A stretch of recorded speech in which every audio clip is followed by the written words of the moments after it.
นี่นะได้ป่ะโอ้ได้ปลาแข็งไว้คนเอาอยู่เนาะนี่คือการสะลมเนาะแบบชีวิตดั่งเดิม ดังเดิมก็ดังเดิม เอามือ ก็ สะ ไปยังไงเว้ยปลาคอไอ้เหี้ยปลาดุกไอ้สัตว์ปลาดุกอยู่ไหน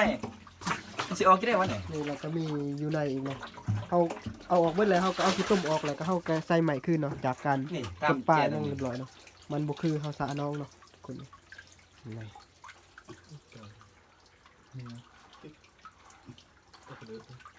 ที่จริงมันมีอุปกรณ์เขาเวลาเขาตักน้ำมันมีบนดักปลาเนาะอันนี้มันบ่มีเขาเลยต้องค้นน้ำเอา